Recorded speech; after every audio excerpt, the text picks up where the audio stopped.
I think a lot of organizations are scrambling in the dark a little bit. I think they know that it's something they need to be aware of. They know that actually AI is embedded in a lot of what they're already doing, but they don't necessarily have a policy for it.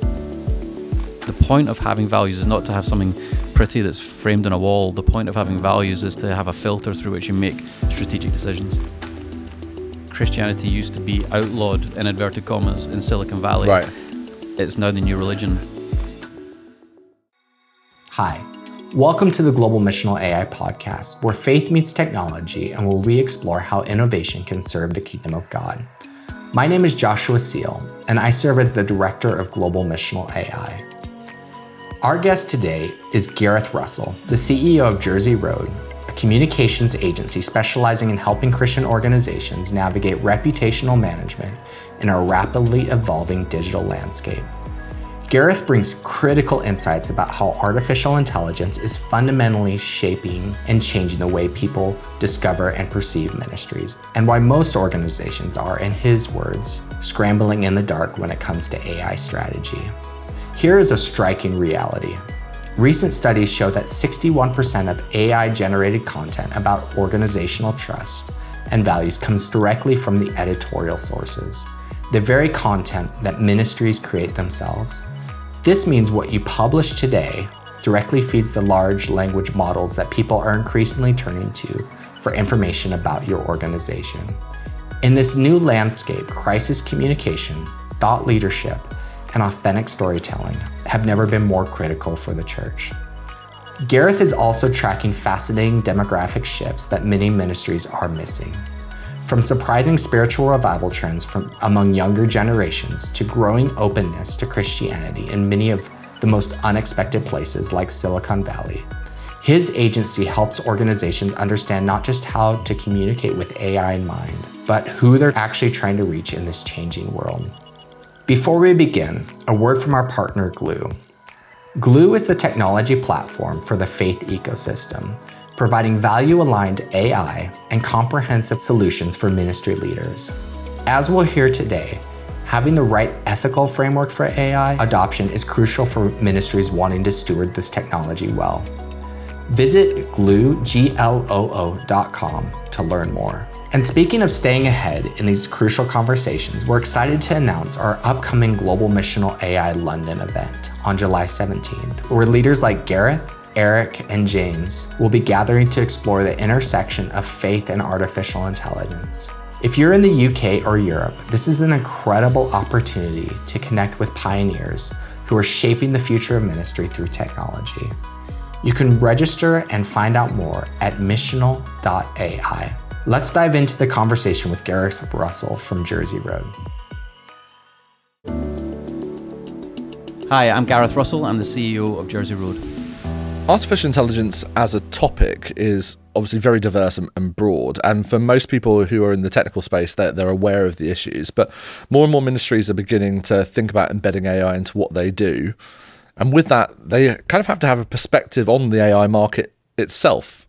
How are the ministries you're talking to kind of faring when it comes to that? I think a lot of organizations currently are scrambling in the dark a little bit. I think they know that it's something they need to be aware of. They know that actually AI is embedded in a lot of what they're already doing, but they don't necessarily have a policy for it. And so I think there is maybe, I don't think it's a fear. I think it's just a lack of knowledge about what best to do about it. And so I think it is important that the right advice is given, that they're given some illumination on how best to engage with AI. And, you know, I'm speaking generally here because there is obviously a lot of stuff that Christian organizations are doing that is, you know, the Bible translation stuff is a great example where 100 years has been taken off the target date for when all languages will have it in their heart language. Because of AI, well, certainly influenced by AI. So I think there are some Christian organizations who are definitely blazing a trail, but I think the majority are still trying to figure it out. Yeah. When it comes to the AI into your world, comms, marketing is seemingly one of the areas that's being disrupted the fastest outside of maybe code development directly. when you think into the future now, as many teams will be planning their year ahead, they're thinking about their comms in their comms planning, their comms hiring as well. Is it changing the shape of the types of teams that you guys are working with? One of the things we do is risk audits. So we assess, where are the risks coming. So we're a proactive comms agency, but we also do a lot of the reputational stuff. And I think what AI says about you as a brand is important now, right. know. And so as part of our risk audit, we tend to look through 5 or 6 AI platforms to see, what are they saying about your brand. And the fact is that, the old adage is that reputation is not what you say about yourself, but what other people say about you. Mm-hmm. Actually, the AI is changing that to some degree, because if the large language models are going to become the main platform in which people get information about your organization, then actually what you say about yourself feeds the LLM, which then produces the output. There was a study done recently, I think in the UK, that found that 61% of the outputs, particularly on trust and value, were fed by editorial content. So that might be positive news stories, it might be thought leadership articles, it might even be how you respond in a crisis, a reputational crisis. So I think actually what you're saying about yourself actually matters more now in an AI context than it did previously. Obviously, the big change there, though, is that when it came to crisis issues of the past, the search engines, Google, Bing to a certain extent, and others, would be obviously changing all the time. The rankings would be going up and down. Your guys would be working on SEO typically. From a language model perspective, though, that knowledge is kind of getting baked into these models, the versions of these models as they change over time. Are you thinking that we will see brands and organizations begin to really try and tune their comms essentially to cater to what's the model listening for? Well, I think that would make sense. I think so long as it's authentic, though, I think if it becomes inauthentic and it becomes manufactured, then people are still going to see through that. Whilst there's this major change with AI, driving a lot of it, there are also societal changes where Gen Z particularly are looking for transparency and authenticity. And so, generative AI is going to sound more authentic the more it generates. But if you're looking to manipulate something, then people are still going to see through that, no matter if it's through the AI platform or some other platform. So I think that is, you need to start with your values. You need to start with who you are as a brand, and not try and be something you're not. Yeah, you were talking in your address here at Missional AI a little bit about some of that generational change that you were experiencing. We're living through this interesting moment, but to your point, it wasn't necessarily that Christian organizations need to start thinking about just targeting younger people. For many of them, younger people is younger than a relatively older demographic. Just say more about how you're seeing that generational shift begin to change. Almost 90% of clients, when they first come to us, they say, we want to engage with a younger audience. And we say to them, well, what do you mean by younger audience? And usually they mean someone younger than 75. And actually that's a good thing, because if they're trying to engage 50-year-olds or 60-year-olds, those people are likely to be more loyal, because younger people are less loyal to charities. They're also more likely to have disposable income, and they're probably more likely to have a values alignment. So actually there's that's a good demographic for a lot of these Christian organizations to be targeting. What we're seeing in terms of the demographic changes, things are definitely shifting when it comes to the role of spirituality in Christianity. So for a long time, so if we're to look globally, or to at least to look at the West, the US is currently teetering on post-Christendom. The UK is post-Christian, and Australia is post whatever the UK is. And so, particularly in the UK and in Australia, there's a real imbaked negativity about, or maybe apathy, or just being in the periphery of the church. That's changing. Okay. So there's all these stats now. There's a study released today that by the Bible Society that's saying in the last 6 years, 2 million more people have come to church in the UK. There's studies in Australia that's showing a revival around Christianity, and particularly men, and particularly younger generations. There's loads of another study this week released by Barna saying that 66% of Americans say they have a personal commitment to Jesus. So things are shifting. There's an article in Vanity Fair last week that said Christianity used to be outlawed, in inverted commas, in Silicon Valley. Right. It's now the new religion. Well, and that's a fascinating thing. I mean, what do you think is driving this interest in, religious thinking, in Christian thinking in particular, particularly amongst the technology community here? And it's reflected here in this year's summit. We're here with nearly twice as many people as here previous years. We've got representations and delegations coming in from Google, from Microsoft, from other places. What do you think is driving that? So about 20 years ago, Barna did another study, and that found that I think it was about 92% of Americans believed that the answers to life could be found from within. Okay. That has been found to have failed. So postmodernism, rampant individualism, the pursuit of self and stuff, that's failed. It's been dissatisfying. Suicide rates are up, mental health is plummeted.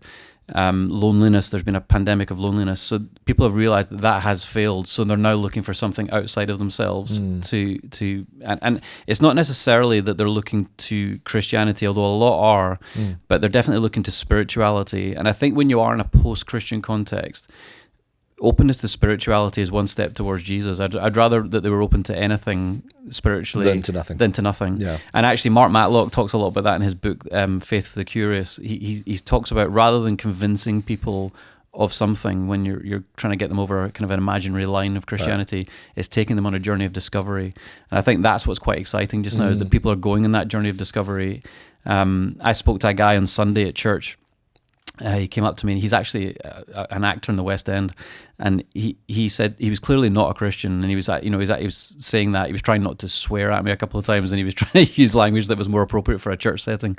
But the questions he had were fantastic. They were really perceptive questions, really interesting questions, and I think that is where a lot of Gen Z is right now, is that they're asking great questions that actually ultimately the truth is still the truth, and so they're still found in the Bible, and they're searching for those answers in more and more digital places. And as we've seen, particularly with many of the applications that are represented here, and also through the work that we're doing with Glue, that these questions are coming to the large language models, they're coming to the chatbots. How do you think that ministries who are trying to create content in those contexts are going to wrestle with this different dynamic, that people aren't necessarily going to come and ask a pastor or ask a missionary or an evangelist in their local context, that they're going to turn to a language model for those answers?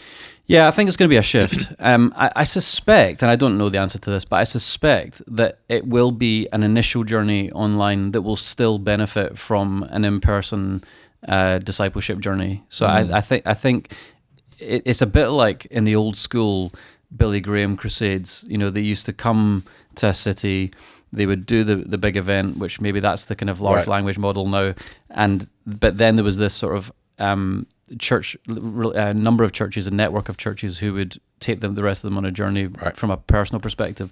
I think that will probably still happen, because I think there is still a desire for impersonal connection, but I do think it means that what is in the large language model has to be really good content and resources, and we need to make sure that those organizations need to make sure their content is there, so that they are getting fed the right stuff. Yeah. The converse to that is that people are beginning to turn to AIs and thinking that AI might have the answer. Not necessarily Christian AIs, but turning to ChatGPT, turning to Claude and other models like that. And we've seen that obviously AI doesn't always get the answer right. Do you think that as Christian ministries begin to adopt some of these tools, there might be a PR problem to be dealt with there? Does AI have its own PR problem? It probably does, but so do people. I'm sure I've not given the right answer to a lot of people, and I'm sure you've done well so far. It definitely does need to be attended to, and I think as I say, the right content needs to be feeding the LLMs. I think if we can start maybe hearing some of the good news stories of how people have used AI to go on a bit of a journey of discovery of faith at the start, and then because we're going to need to train churches in this, because the biggest fear I think will be fear of the unknown, fear of it be feeling like a completely different world. They've only just got used to social media and the internet, and now we're having to understand AI. So I think trying to bust some of those myths, I think will be useful, and just taking churches on that journey. We've known each other for a long time, but I don't think I've ever asked you this, but do you have a feeling from all the different ministries you've worked with as to why the church sometimes does suffer in kind of not adopting technology as quickly? Is there a theory of why this is? Not as far as I know, and I actually think AI might be the counter to that trend. Okay. I'm seeing. I'm not saying that the church is the head of, and at the absolute pinnacle of development of AI, but it's pretty close to it, and it's far closer, I think, than it has been to previous developments. Yeah, I'd agree. Yeah. And if you look at what the church was doing with Facebook at times, it was and other social media platforms, it was embarrassing at times. How we were using it. We were basically using it as an alternative to what we do in Sunday mornings about the notices and saying what's happening in the church coming up. It was all about what the kind of church picnic coming up and things like that. Whereas I think there's been so much investment from Christian donors, generous Christian donors, bringing great minds into that process that, as I say, the Bible translation world has been absolutely transformed by AI, as have different other ministries. So I think it has been a problem. No, I don't have an answer to you on that, why that's been a problem, but I do think that has shifted, and I think it's actually quite exciting to see the role the church is playing. I would agree. And we've seen this through the past couple of years at the Glue AI and the Church Hackathon, with more and more startups and young teams coming in with new ideas. If you're a young startup thinking about doing something with AI and the church right now, and you've got to get out there, you've got to raise money, you've got to get investment, you've got to put together a comms plan, maybe just talk to us a little bit about where do those teams begin to start when it comes to crafting their message? How do they get these new use cases out there? I think they need to first understand who it is they're creating this for. I think they have to understand their audience first. And a lot of organizations, or a lot of ideas, are just generated because they might be a good idea, but you have to really test that idea. I think knowing... And we've got the tools now, very cheap, even free tools, to really understand who our audience is.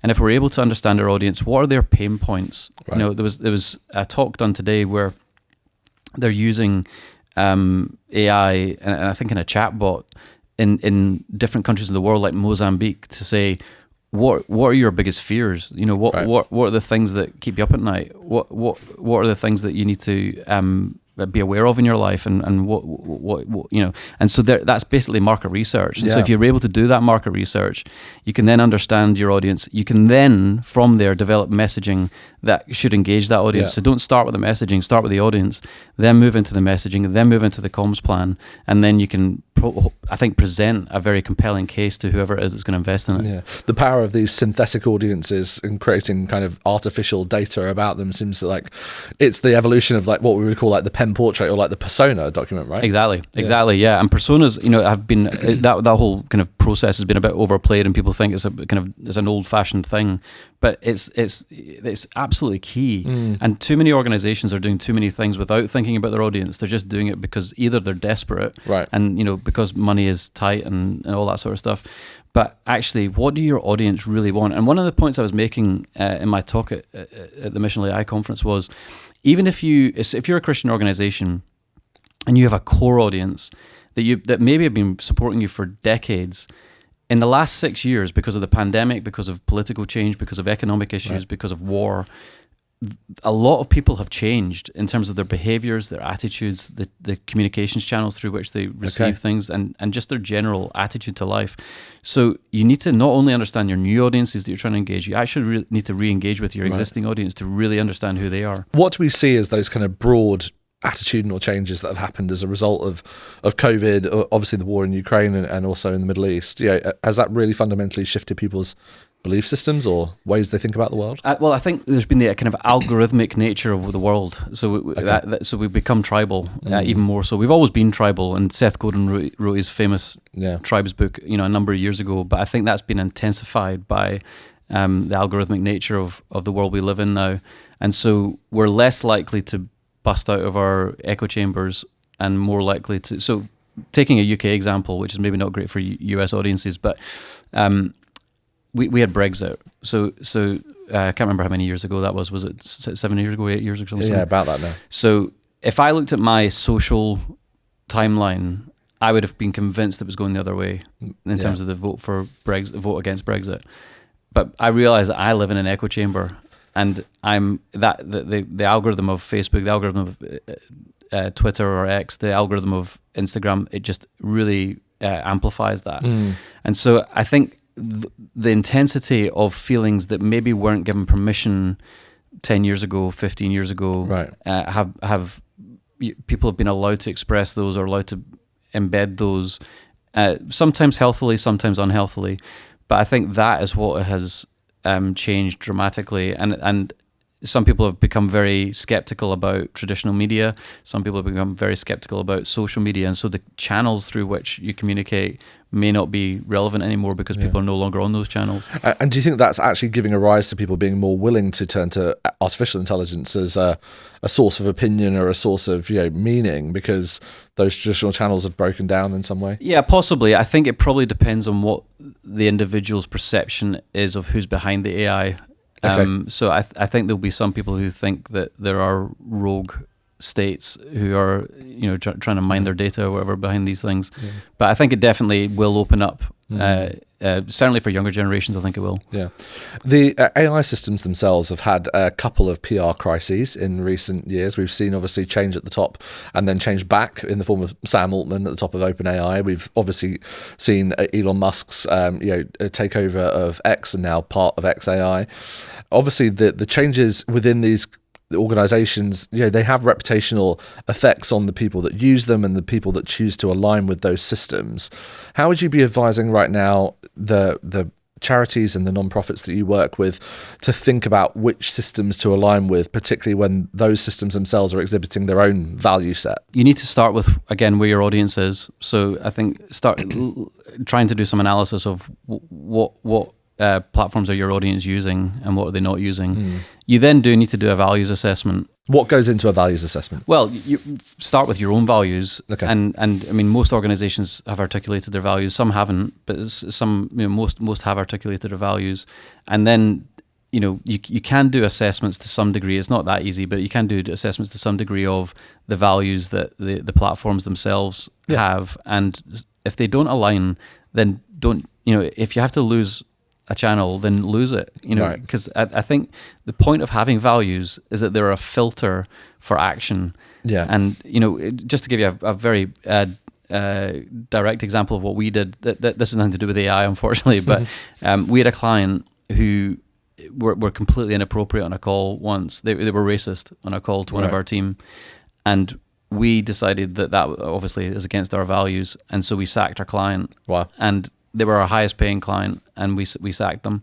Now, we actually had no legal right to do that, and so it was a bit messy in the end, but we've now put our values into our contracts so that when we choose clients, we're choosing them based on our values. And it has to be the same for organizations when they're choosing AI platforms or when they're choosing any decision. The point of having values is not to have something pretty that's framed on a wall. The point of having values is to have a filter through which you make strategic decisions. Yeah.